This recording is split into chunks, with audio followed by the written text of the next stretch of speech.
वालेकुम जी, welcome to our YouTube channel Pindi talkies. आपका मेजबान उमैद आपके साथ जी का बात करने जा रहे हैं। पाकिस्तान के फास्ट बॉलर नसीम शाह ने एक नया पंडोरा बॉक्स खोल दिया है। उन्होंने कहा है कि जी क्यों पाकिस्तान के सीनियर प्लेयर जो हैं वो रेस्ट नहीं लेते, जिसकी वजह से पाकिस्तान के प्लेयरों को इंजरी का सामना है। ऐसी क्या इनसिक्योरिटी है, वो इनसिक्योरिटी ले आए हैं सामने। साथ साथ बात करेंगे एक बड़ा जो है, आपको बताते चले बलून में से हवा निकली है कि आखिरकार शेन वॉटसन ने विड्रॉ क्यों किया है पाकिस्तान की हेड कोचिंग करने से। लोग तो कह रहे थे उनके पर्सनल रीजन हैं, ये है वो है, लेकिन असल रीजन जो है वो अब सामने आ गया। ठीक है, इसके हवाले से भी आपके साथ बात करेंगे, लेकिन सबसे पहले अगर हमारे चैनल पे आप नए आए हैं तो चैनल को सब्सक्राइब जरूर कीजिए और साथ वीडियो को भी लाइक किया करें। हम इतनी मेहनत से जो है आपके साथ आप तक अपनी खबर को पहुंचाते हैं और बाकायदा इसके पीछे एनालिसिस करते हैं और फिर आप तक जो है पहुंचाते हैं। तो वीडियो को लाइक जरूर किया करें और साथ साथ सब्सक्राइब भी किया करें चैनल को, और कमेंट सेक्शन में हमें अपने फीडबैक से भी जो है जरूर आगाह कीजिए। तो चलते हैं, सबसे पहले तो बात करते हैं नसीम शाह के हवाले से। नसीम शाह पाकिस्तान के फास्ट बॉलर जिन्होंने एशिया कप के अपने पीक लेवल के ऊपर एक बड़ी इंजरी का सामना किया, उसके बाद पीएसएल के अंदर उन्होंने कमबैक किया और कमबैक ऐसा किया कि कल के मैच के अंदर 3 विकेटें उन्होंने अपने नाम की। नसीम शाह वो बॉलर हैं जिनका पाकिस्तान के अंदर इस वक्त डंका बज रहा है। मैं नहीं कहता शाहीन हारिस, नो वे। नसीम शाह पाकिस्तान का इस वक्त वो बॉलर का जिसका उर्वशी रोटेला के सामने भी डंका बज रहा है और उनके भी रूमर्स वगैरह सोशल मीडिया पे चलते रहते हैं। लेकिन आपको बताते चले नसीम शाह ने अब जो एक बड़ी स्टेटमेंट दी है इनसिक्योरिटी के हवाले से, वो कहते हैं कि पाकिस्तान क्रिकेट के अंदर ये जो कल्चर है ना, कि जैसे ही कोई बड़ा प्लेयर रेस्ट लेता है और उसकी जगह कोई दूसरी रिप्लेसमेंट आती है और वो जब परफॉर्म करता है तो उसके बाद वो जिस प्लेयर ने रेस्ट लिया होता है ना, उसका फिर जिंदगी में कभी नंबर नहीं आता और एट दी एंड फिर उसको मीडिया के ऊपर आके रिटायरमेंट का ऐलान करना पड़ता है। तो उन्होंने कहा ये जो कल्चर है इसकी वजह से पाकिस्तान के बड़े बड़े मेन प्लेयर, आप अगर इस वक्त भी उठा के देख लें, बाबर को देख लें, रिजवान को देख लें, शाहीन को देख लें, हारिस रऊफ, जमान खान, यानी कि जितने भी प्लेयर हैं, अगर आप उनको रेस्ट लेने का कहें तो एकदम से उनके मुंह बन जाते हैं। उनको अपने करियर की फिक्र लग जाती है कि भाई ये मैं अगर रेस्ट ले लिया तो क्या अगली सीरीज में मुझे जो है मौका मिलेगा कि नहीं मिलेगा। और इसकी एक जिंदा मिसाल आपके सामने शुएब मलिक की है कि बाबर आजम ने कहा था कि मलिक आप ऐसा करें, रेस्ट करें। तो ये न्यूजीलैंड की सीरीज है, बच्चों को मैं नए टैलेंट को चांस देता हूं, तो बस इसके बाद फिर मैं आपको कॉल करूंगा। और शुएब मलिक कहते हैं कि मुझे आज तक दोबारा बाबर आजम की कॉल नहीं आई, मैं तो नंबर लब लब थक गया कि कितने शायद कितना मैं मिस कॉल नोटिफिकेशन ही आ जाएगी यार, बाबर ने मैं ट्राई किया सी, वो कहते मैं नहीं लभया। तो आपको बताता चलूं कि इस इनसिक्योरिटी कल्चर की वजह से पाकिस्तान के अंदर जो है इंजरीज का सामना, और इसके हवाले से हम भी पहले बात कर चुके हैं कि पाकिस्तान क्रिकेट के अंदर एक ऐसा मैकेनिज्म बनना चाहिए, एक ऐसा सिस्टम बनना चाहिए कि अगर बाबर और रिजवान ओपनिंग कर रहे हैं और अगर आपने इनको रेस्ट दिया, अगर आप फॉर एग्जांपल साहिबजादा फरहान या साइम अयूब को अगर ओपनिंग में ले आते हैं, तो इसका मतलब ये नहीं है कि आप बाबर और अगर साहिबजादा फरहान और साइम अयूब बाबर और रिजवान से अच्छा परफॉर्म करते हैं तो इसका मतलब अब ये नहीं है कि अब आप बाबर और रिजवान को उठा के जो है बिल्कुल ही साइडलाइन कर दें। ऐसा नहीं, आपके पास बेंच स्ट्रेंथ के ऊपर प्लेयर मौजूद होने चाहिए। कभी आप बाबर और रिजवान को खिलाएं, कभी आप साहिबजादा फरहान और साइम अयूब को खिलाएं। तो एक मैकेनिज्म ऐसा होना चाहिए कि आपको कम से कम आप अपने प्लेयर को जो है ना डिस्ट्रॉय मत करें, अपने प्लेयर को जाया मत करें। और इसी हवाले से नसीम शाह ने कल जो है बात की और मेरे ख्याल से बड़ी ऑथेंटिक बात की है।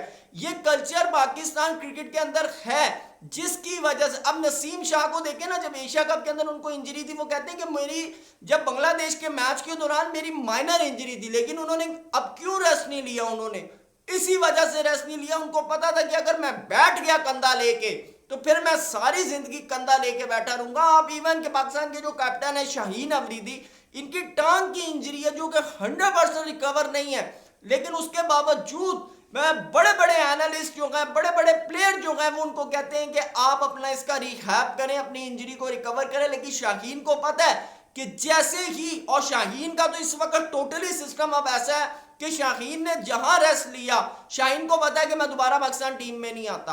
तो और उसके अलावा जितनी उनके अगेंस्ट इस वक्त लॉबी चल रही है शाहीन के, जैसे कि उनकी कैप्टनसी के हवाले से भी बात हो रही है कि अब शायद उनकी कैप्टनसी भी चली जाए। लेकिन आपको बताता चलूं कि प्लेयर का एक ऐसा मैकेनिज्म जरूर होना चाहिए, ऐसा सिस्टम जरूर बनाना चाहिए। मोहसिन नकवी साहब को इसके ऊपर जो है काम करना चाहिए, पाकिस्तान क्रिकेट बोर्ड के और लोगों को इसके ऊपर काम करना चाहिए कि अगर आपको पता है कि भाई आपके ये प्लेयर्स हैं, अगर आप इनकी जगह रिप्लेसमेंट्स ला रहे हैं और अगर वो रिप्लेसमेंट उन प्लेयर से अच्छा परफॉर्म करेंगे, तो इसका मतलब ये नहीं है कि आप अपने उन प्लेयरों को जो आपके पहले रन्स कर रहे हैं या वो अगर अच्छी बॉलिंग कर रहे हैं या अच्छी बैटिंग कर रहे हैं या अच्छा मिडल ऑर्डर में परफॉर्म कर रहे हैं, तो आप उनको उठाकर जो है रिसाइकल बिन के अंदर फेंक दें और वो जो नए लड़के आ गए बस कह दी तुसी तुसी हो। तो ये जो कल्चर है ना पाकिस्तान क्रिकेट के अंदर, ये इनसिक्योरिटी है और इसकी वजह से पाकिस्तान क्रिकेट के अंदर खास तौर पे बॉलर्स के हवाले से जो इंजरी सामने आ रही हैं, ये एक बहुत बड़ा मेन रीजन। और नसीम शाह ने सही मेन रीजन के ऊपर जो है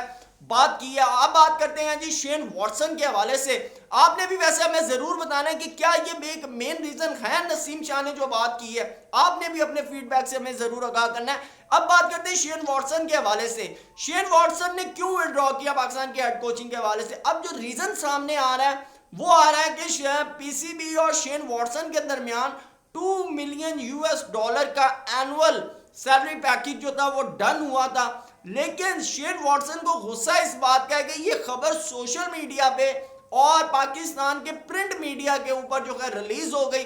और दूसरा रीजन ये कहा जाता है कि आईपीएल की कमेंट्री जो उनका जो वहां पे कमेंट्री जो उनका कॉन्ट्रैक्ट है, उसकी वजह से जो है वो बाकायदा तौर पे पाकिस्तान की हेड कोचिंग को है वो ज्वाइन नहीं कर पाए, क्योंकि उनको $2 मिलियन से ज्यादा की रकम जो है वो वहां से वसूल हो रही थी। फिर उसके अलावा वो जितना मेजर लीग क्रिकेट के अंदर भी कोचिंग कर रहे हैं।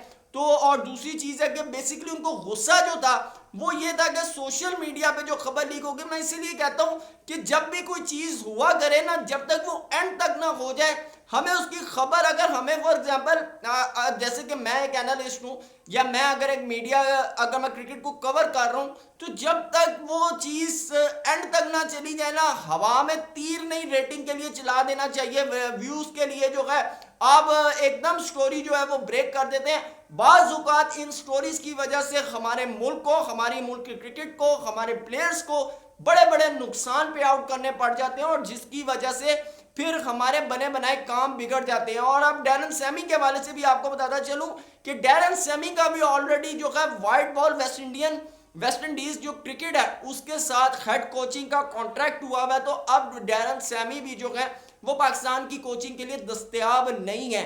तो अब कौन सा प्लेयर होगा, ये एक बड़ा सवाल है। पाकिस्तान का कैंप स्टार्ट होने जा रहा है 25 मार्च से लेकर 8 अप्रैल तक। कहा यह जा रहा है कि आप पाकिस्तान के लोकल जो कोचिज हैं उनको ही इंटरम कोचिज के तौर के ऊपर जो है यूज किया जाएगा। उसके अंदर किन किन प्लेयर्स के नाम आते हैं अभी वो सामने नहीं है, जैसे ही आएंगे बिल्कुल ऑथेंटिक होंगे, जब क्लैरिफिकेशन होगी तो हम आपके साथ वो जरूर शेयर करेंगे। तो एक ये बड़ी रीजन। अब इसके अंदर मैं आपको बताऊं, मुझे जहां तक लगता है ये जो आईपीएल वाली बात है ना, ये हमारे पड़ोसी मुल्क से आई है।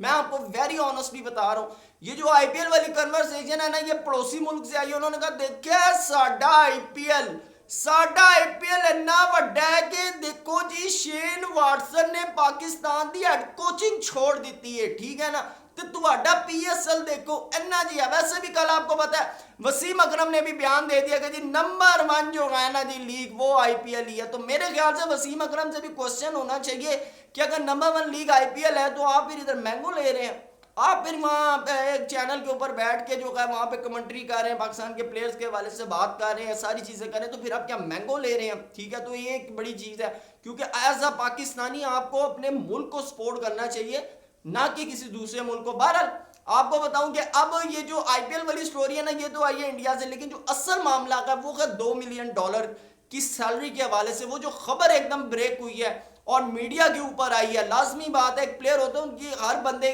को ये उसका राइट होता है कि उसकी सैलरी जो है वो किसी दूसरे को मत पता चले। इधर दे पूरे मीडिया ते ढोल बजा बजा के दसिया शेन वाटसन आ गया जी $2 मिलियन नाल, शेन वाटसन आ गया।